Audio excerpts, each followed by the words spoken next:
Assalamualaikum warahmatullahi wabarakatuh. Pada pertemuan kali ini, kita akan mempelajari materi pendapatan per kapita, perbandingan pendapatan nasional dengan negara lain, kemudian indikator ketimpangan distribusi pendapatan. Ini masih di bab 1 tentang pendapatan nasional. Kemarin atau pertemuan lalu kita sudah mempelajari materi mendeskripsikan perhitungan pendapatan nasional. Masih ingat ya? Yang pertama itu pendekatan produksi, kemudian pendekatan pendapatan, yang ketiga adalah pendekatan pengeluaran. Oke, sekarang kita masuk ke materi baru, masih di bab 1. Nah, apa itu pendapatan per kapita? Di sini pendapatan per kapita adalah pendapatan rata-rata penduduk suatu negara pada waktu tertentu. Nah, pendapatan per kapita menunjukkan kemampuan yang nyata dari suatu bangsa dalam menghasilkan barang dan jasa, dan kenikmatan yang diperoleh setiap penduduk. Oke, itu pengertian dari pendapatan per kapita. Kemudian, secara matematis, besarnya pendapatan per kapita dapat dihitung dengan rumus seperti ini ya. Pendapatan nasional bruto dibagi dengan jumlah penduduk. Itu rumus pendapatan per kapita, IPC, income per capita. Kemudian, di situ sudah ada layar manfaat perhitungan pendapatan per kapita. Manfaatnya yang pertama yaitu mengetahui perbandingan kesejahteraan masyarakat suatu negara dari tahun ke tahun. Kemudian yang kedua, mengetahui data-data perbandingan tingkat kesejahteraan penduduk suatu negara dengan negara lain. Yang ketiga, manfaatnya yaitu menjadi pedoman pengambilan kebijakan dalam bidang ekonomi. Kemudian yang keempat, sebagai bahan perencanaan pembangunan di masa yang akan datang. Kemudian yang kelima, untuk membandingkan standar hidup suatu negara. Nah, itu manfaat atau kegunaan ya perhitungan pendapatan per kapita. Kita lanjutkan. Nah, meskipun dapat digunakan untuk mengukur kemajuan ekonomi suatu negara, pendapatan per kapita tidak dapat digunakan untuk mengukur tingkat kemakmuran penduduk. Oke, kita lihat di sini. Untuk melihat kemakmuran penduduk suatu negara dapat dilihat dari hal-hal berikut. Dilihat ya, yang pertama ada pembagian atau distribusi pendapatan nasional. Jika pendapatan nasional hanya bertumpu pada beberapa orang kaya, negara tersebut tidak dapat dikatakan makmur walaupun pendapatan per kapitanya tinggi. Ya, yang nomor 1. Kemudian selanjutnya, persentase penduduk negara yang masih hidup di bawah garis kemiskinan. Kemudian yang ketiga, kemudahan memperoleh bahan-bahan kebutuhan hidup primer. Ya. Kemudian selanjutnya adalah kemudahan memperoleh lapangan kerja dengan balas jasa yang setimpal. Jadi ini nomor 4, kemudahan memperoleh lapangan kerja dengan balas jasa yang setimpal. Oke, selanjutnya perbandingan pendapatan nasional dengan negara lain. Kalian lihat, pendapatan per kapita merupakan salah satu indikator tentang kemampuan yang telah dicapai oleh negara dalam memenuhi kebutuhan masyarakatnya. Nah, hal tersebut mempunyai arti jika pendapatan per kapita rendah, maka kemampuan negara memenuhi kebutuhan masyarakatnya juga rendah dan sebaliknya. Kemudian, pendapatan per kapita suatu negara dinyatakan dengan nilai tukar luar negeri atau dalam dolar Amerika Serikat.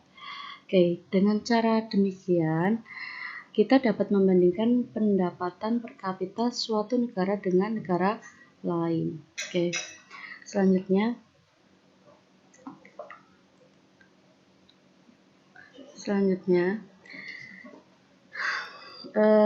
umumnya ya, negara yang masih berkembang mempunyai pendapatan per kapita yang rendah. Nah, di sini rendahnya pendapatan per kapita pada negara-negara yang sedang berkembang dikarenakan beberapa hal. Ya, kita bisa lihat satu-satu. Tingkat pendidikan yang rendah.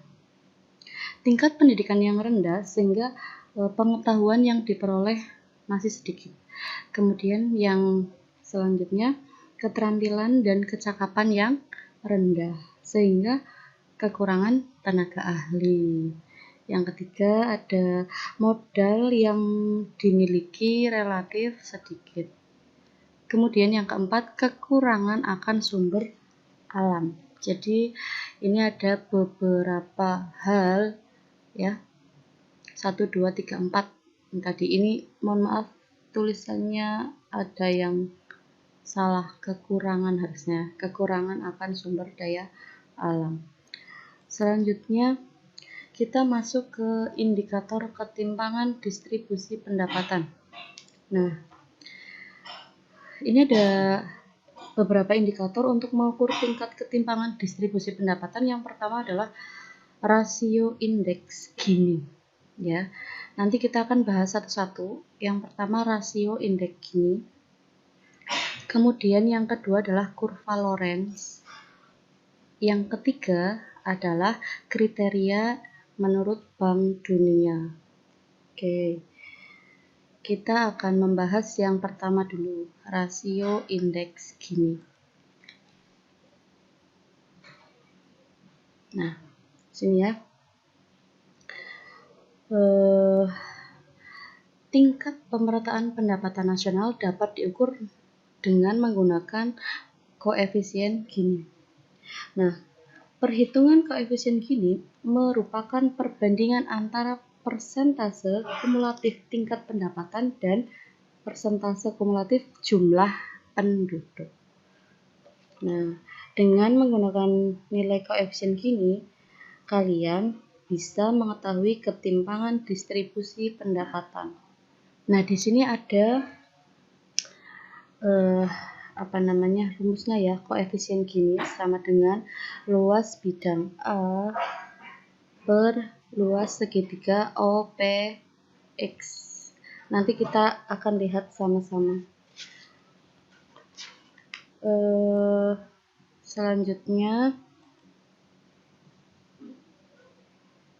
nah, distribusi pendapatan dikatakan semakin merata jika nilai koefisien Gini mendekati 0. Dikatakan tidak merata jika koefisien Gini semakin mendekati 1. Nah, tabel berikut ini memperlihatkan patokan yang mengkategorikan ketimpangan distribusi berdasarkan nilai koefisien Gini. Nah, ini ya, ada tabel. Jika kurang dari 0,4 maka tingkat ketimpangannya rendah. Nah, jika di antara 0,4 kurang dari 0,5 ya, ini tingkat ketimpangannya sedang. Ini mohon maaf, ini salah. Ini lebih dari ya. Lebih dari 0,5. Itu tingkat ketimpangannya tinggi. Ya, ini nanti Ibu akan edit lagi. Yang kedua adalah kurva Lorenz. Apa sih kurva Lorenz? Ya, kurva Lorenz adalah kurva yang menunjukkan perbandingan persentase pendapatan yang diperoleh dengan persentase jumlah penduduk. Oke, lanjut ya. Nah, ini namanya kurva Lorenz seperti ini. Nah, kita akan bahas ini maksudnya apa sih? Ada yang tahu kah? Oke, kita akan bahas di sini ya. Garis diagonal O sampai E, O dan E ini ya, merupakan garis kemerataan sempurna. Karena setiap titik pada garis tersebut menunjukkan persentase penduduk yang sama dengan persentase penerimaan pendapatan. Oke, koefisien gini adalah perbandingan antara luas bidang A dan ruas segitiga OPE. Nih, OPE ya. Oke, lanjutkan. Oh iya, tadi belum itu ya. Oh ya, yang ini belum. Semakin jauh jarak garis kurva Lorenz dari garis kemerataan sempurna, semakin tinggi tingkat ketidakmerataannya dan sebaliknya. Oke. Kemudian yang ketiga itu indikatornya menurut Bank Dunia. Nah, untuk mengukur tingkat ketimpangan distribusi pendapatan menurut Bank Dunia, kriteria ketidakmerataan didasarkan pada bagian atau persentase pendapatan nasional yang dinikmati oleh 3 lapisan penduduk. Nah, ini ketiga lapisan penduduk tersebut. Coba lihat, kalian lihat. Yang pertama itu 40% penduduk berpendapatan rendah. Berpendapatan rendah berarti penduduk termiskin ya. Kemudian yang kedua adalah 40% penduduk berpenghasilan menengah. Dan yang ketiga adalah 20% penduduk berpenghasilan tinggi. Berpenghasilan tinggi di sini berarti penduduk terkaya. Oke, kita lanjutkan. Jika dihitung persentase distribusi pendapatan menurut Bank Dunia, yang menjadi patokan adalah 40% dari penduduk termiskin. Maka kriterianya dapat dilihat pada tabel berikut. Kalian lihat ini tabelnya.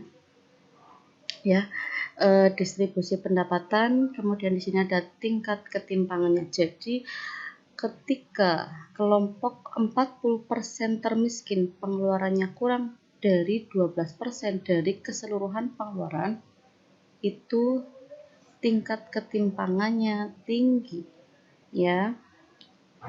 Yang kelompok 2 itu kelompok 40% termiskin pengeluarannya 12% sampai dengan 17% dari keseluruhan pengeluaran. Itu tingkat ketimpangannya sedang. Kemudian kelompok 40% termiskin pengeluarannya lebih dari 17% dari keseluruhan pengeluaran. Nah, itu kalau menurut Bank Dunia tingkat ketimpangannya rendah. Oke, itu materinya. Sekarang kita lanjutkan ke contoh soalnya. Di contoh soal sini ada tabel pendapatan di beberapa negara sebagai berikut. Ini ada 6 negara. Yang pertama Filipina, Thailand, Indonesia, Singapura, Kamboja, Malaysia.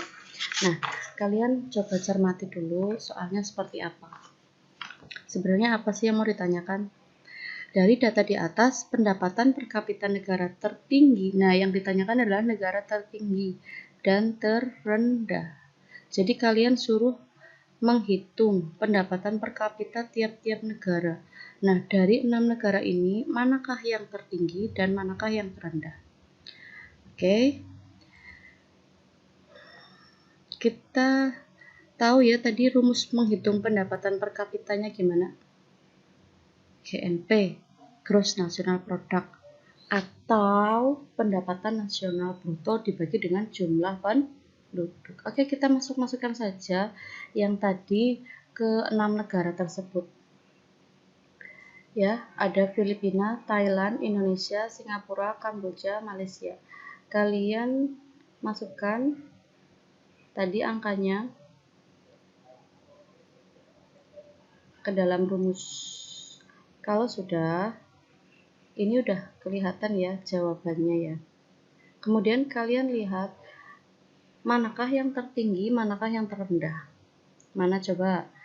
Berarti yang tertinggi itu Malaysia. Oke, ini Malaysia ya.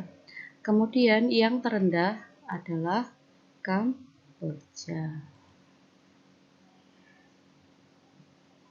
Jadi, negara dengan pendapatan per kapita tertinggi dan terendah adalah negara Malaysia dan Kamboja.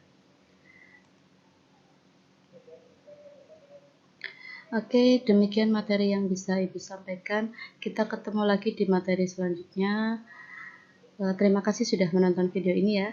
Assalamualaikum warahmatullahi wabarakatuh.